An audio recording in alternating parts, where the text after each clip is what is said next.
Hello, my name is David Duong.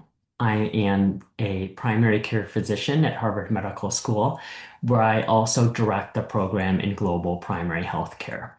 I also have the honor of being the co-lead for the Lancet Commission on People-Centered Care for Universal Health Coverage. I'm honored to share this virtual space with you all at the second annual Person-Centered Practice Symposium and provide some thoughts on how we can reclaim authentic people-centered care.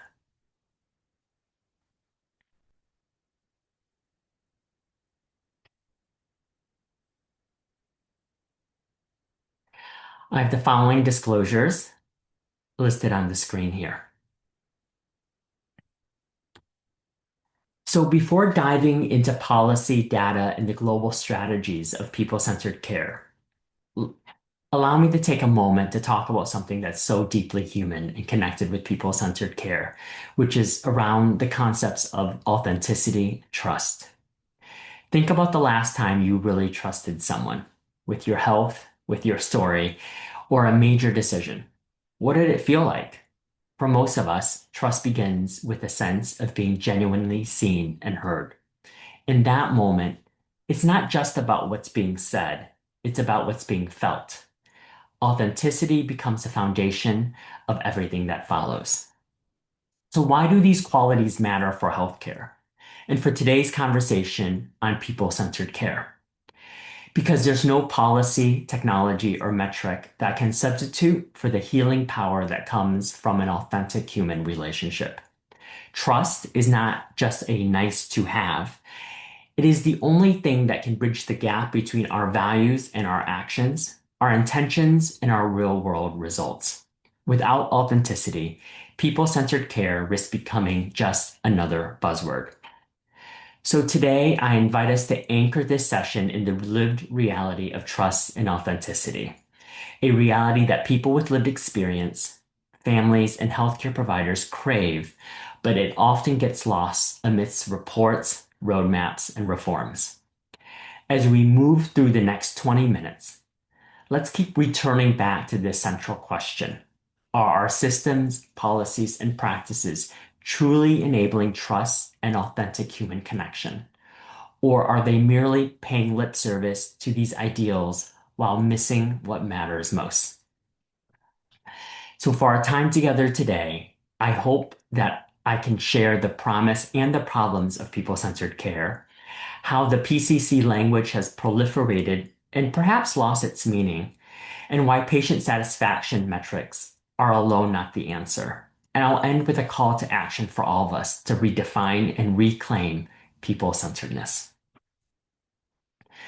So there has been a universal appeal and leading to, and as a result of, also a universal confusion. PCC is everywhere. It's in policy, it's in brands. But what does it really mean and what has it really accomplished? You can see PCC at the global stage with the UN High-Level Declaration on Universal Health Coverage in 2019. It was also a central component to the Declaration of Astana on primary health care in 2018. It's infiltrated into corporate social responsibility and values documents, such as at Sanofi, where patient-centered healthcare is assessed. It's seen across health delivery systems, such as in my own country at Kaiser Permanente through a Center for Person and Family-Centered Care. And then we can also see it at national policy frameworks and documents, such as in low and middle income countries, such as Thailand is shown here, and a 20-year national strategic plan for public health where it's integrated in, as well as in the latest implementing high quality primary care put out by the United States National Academies of Science, Engineering, and Science. So over the past 2 decades, we've seen this proliferation of the concepts of patient-centered care, person-centered care, and people-centered care. And numerous analyses reveal that there is a disconnect between the rhetorical use of PCC and its implementation on the front lines, Organizations and decision makers frequently invoke PCC as an aspirational or an organizational value, as demonstrated here on the screen. And yet there's been a lacking or limited concrete operational frameworks, frontline health staff training, realignment of incentives, and support for power sharing. These efforts often fail to move the needle for patients and communities. Central to this gap is the tendency to conflate PCC with episodic service delivery or isolated initiatives rather than the enduring ethos of reshaping power relationships and norms throughout the health ecosystem. People-centered care at its core is not merely a model of healthcare delivery, as so often suggested with a lot of these organizational documents shown here on the screen, but it's a moral philosophy that upholds the dignity, autonomy, and social embeddedness of every person. It recognizes that health and healing arise from a shared meaning and partnership between all actors in care, not transactionally, but relationally. Foundational principles of PCC must include respect, recognition of lived experience, and an emphasis on flourishing in context rather than the narrow focus of disease and compliance. In the academic literature, we see an exponential interest in PCC, whether it's patient-centered care, person-centered care, or people-centered care. And you can see that in the graphs on the screen here, from tracing the terminology as well as the number of studies and outputs from 1972 into 2022. Over the past 2 decades, the terms patient-centered care, person-centered care, and people-centered care have exploded, right? A recent scoping review done by my team at Harvard, as well as many other collaborators and research groups from around the world, highlights extensive conceptual drift and confusion over what PCC means in practice. Terms are used interchangeably, sometimes to mean radically different things, and often with little substantive content linking them to actual service design or relational engagement. However, I really believe that this proliferation of academic work reflects an actual genuine global and community interest and resonance with the idea of centering people at the heart of care. But it also may signal growing skepticism about whether these words carry actual meaning or just serve as empty buzzwords.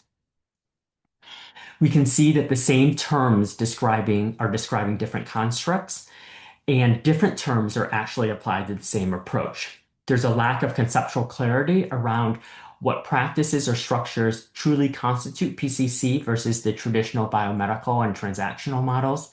And there's increasing calls for the field to reclaim and precisely define what authentic, actionable PCC looks like in policy, research, and practice.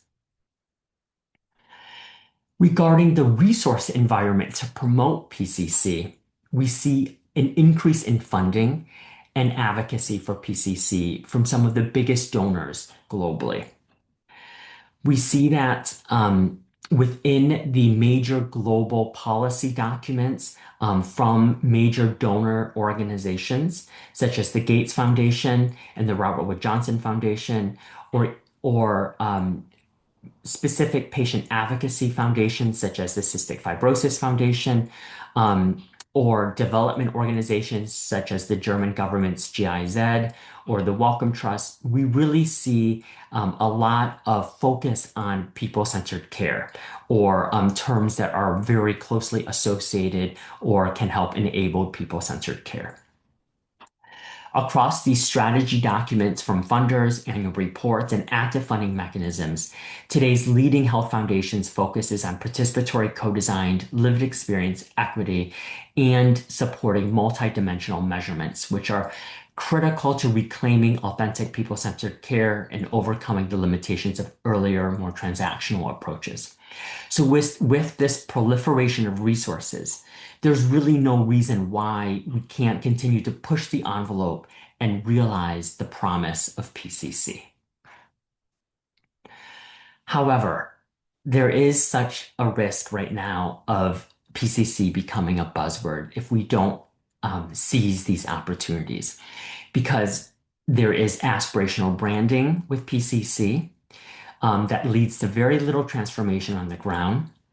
We risk tokenistic engagement and furthering tokenistic engagement, where involvement comes without influence, and we risk further dividing the rhetoric and frontline practice. So, how do we get to authentic people-centered care?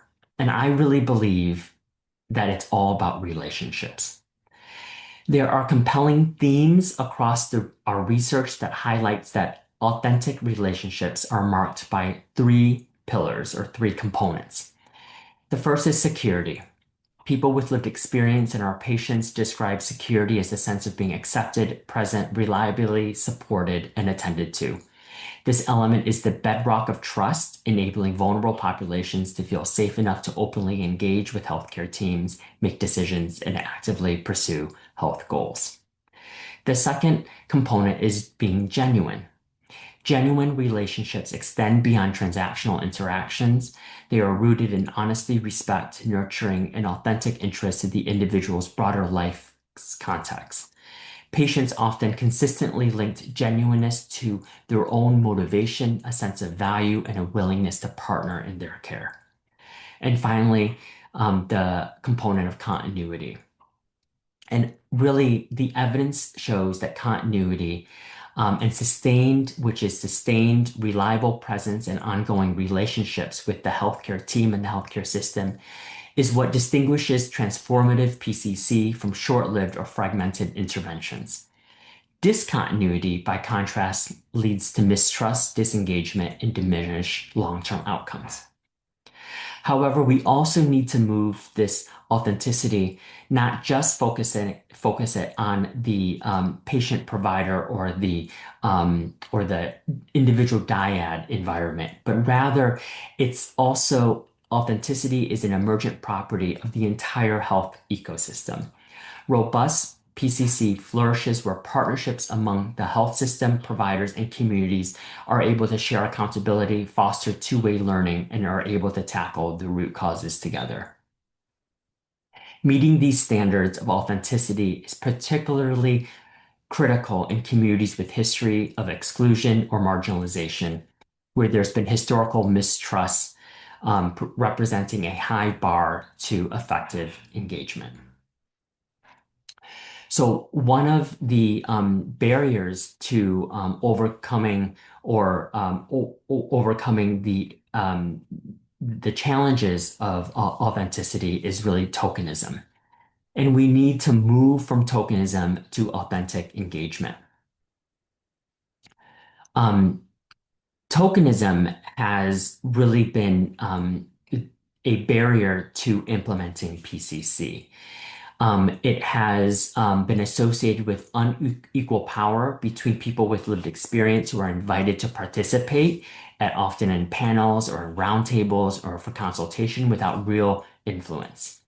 Their engagement is performative for appearances or branding rather than for substance, and their performance and their engagement is limited with really no impact on healthcare design or outcomes. And there's usually a hidden organizational motive overriding authentic co-production. What we need to move towards is authentic engagement where we value partnership, co-design, and shared decision making, recognizing that we need to allocate both financial and time and human resources to this in order to make it happen.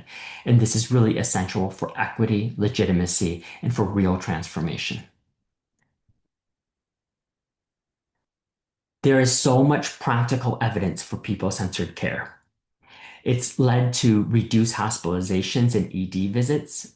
There is a net system avoidance costs per patient per year. It has led to shorter acute stays and lower per day costs. And it has led to better disease-specific patient outcomes, for example, with blood pressure or with diabetes. And consistently, study after study shows that by engaging patients and communities, these positive results are possible across any type of healthcare system and any type of population.